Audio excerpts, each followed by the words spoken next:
ॐ भूर्भुवः स्वः तत्सवितुर्वरेण्यं भर्गो देवस्य धीमहि धियो यो नः प्रचोदयात्।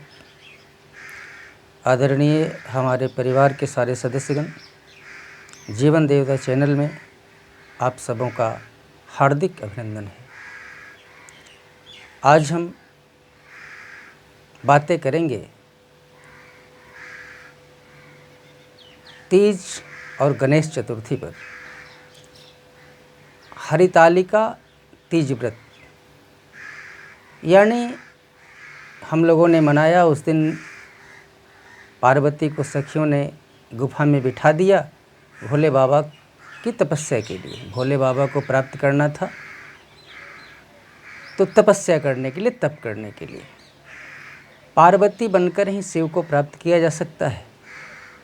पर्वत की बेटी पार्वती, पर्वत यानी जो बिल्कुल अपने कर्तव्य पथ पर अडिग रहे, जरा सा न हिले न डोले, और जो इस तरह का संकल्प ले लेता है अपने कर्तव्य पथ पर, उसे अपने लक्ष्य की प्राप्ति हो जाती है और वो रिद्धि सिद्धियों से भर जाता है।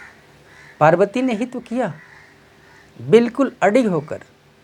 सप्त ऋषियों ने डिगाने का प्रयास किया लेकिन वो नहीं डिगी, अपने लक्ष्य के प्रति अडिग रही और शिव को प्राप्त कर ली। शिव तत्व की प्राप्ति होना अपने जीवन में, इसका मतलब होता है अपने आप को विश्व के लिए समर्पित कर देना, विश्व के लिए अपने आप को न्यौछावर कर देना। शिव तत्व की प्राप्ति तो यही है। स और व, इसमें दो अक्षर हैं। स का मतलब होता है संपूर्ण और व का मतलब होता है विश्व। जो संपूर्ण विश्व के लिए अपने आप को समर्पित कर दे, वही तो शिव हो सकता है। जो रात दिन परहित के लिए चिंतित रहे, परोपकार की कामना रात दिन सोचता रहे कि परहित सरिस धर्म नहीं भाई, गोस्वामी जी ने रामायण में कहा। और शिव का पुत्र वही हो सकता है। यानी दूसरे दिन आती है तीज के बाद गणेश चतुर्थी। गणेश चतुर्थी का अर्थ क्या हुआ?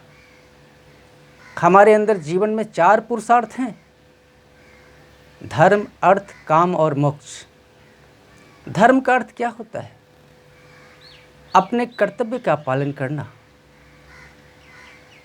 और कर्तव्य का पालन करते हुए अर्थ अर्जित करना,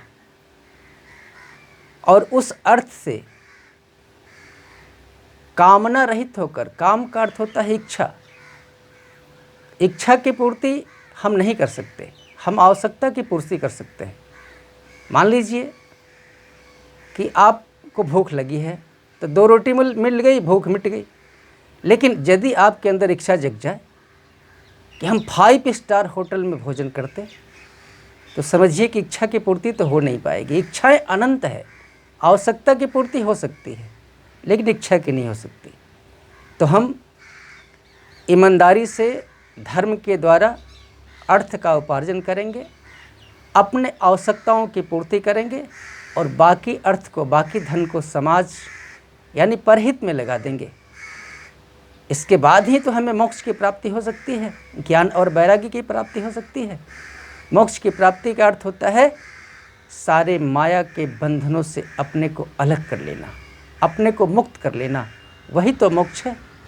यही है गणेश चतुर्थी, जिस दिन हम गणेश की पूजा करते हैं। अरे जिसके शिव तत्व जिसके अंदर प्रकट हो जाएगा, उसी के अंदर तो गणेश तत्व की प्राप्ति होगी। देवताओं के राजा वही बन सकता है, विश्व का अधिपति वही बन सकता है, गणेश। थोड़ा गणेश की आकृति के ऊपर हम विचार करें। गणेश जी के मस्तक बड़े हैं। बड़ा मस्तक का अंदर ऊंचा विचार, बड़ा विचार। अपने आप को हर समय ऊंचे विचार में ओत-प्रोत रखना चाहिए। बड़े कान हैं सूप के जैसे, यानी सबकी सुनो और जो उचित लगे उसी को अंदर जाने दो। बड़ी नाकें भी हैं। नाक का एक अर्थ लोग प्रतिष्ठा से भी लगाते हैं, जिसकी नाक जितनी बड़ी, नाक कट गई यानी इज्जत चली गई, प्रतिष्ठा चली गई। तो गणेश जी की नाक भी बड़ी है, यानी जो सूंघ कर भी अपने समस्याओं को पकड़ ले, जो सूंघ कर भी परिस्थिति को समझ ले, वही तो गणेश हो सकता है। अरे वेदांती बन जाओ, बिना दांत के बन जाओ, वेद के रास्ते पर चलो। गणेश जी के एक दांत ही तो हैं, एक कटे हुए हैं। दूसरी, गणेश जी के मुख छोटे हैं और पेट बड़े हैं, यानी जो सब कुछ अपने उदर में पचा ले, उसी का नाम तो गणेश हो सकता है। गणेश तत्व की प्राप्ति हमें तभी हो सकती है जब हम शिव के करीब पहुँचे, और शिव हम तभी बन सकते हैं जब हम पार्वती बन करके तपस्या में लीन हो जाएं, अपने कर्तव्य के प्रति, कहने का मतलब अपने लक्ष्य के प्रति पार्वती बन जाए, तो हमें शिव तत्व की प्राप्ति हो जाएगी और हमें गणेश तत्व की प्राप्ति हो जाएगी। आज गणेश चतुर्थी पर बस इतना ही। ओम शांति शांति शांति।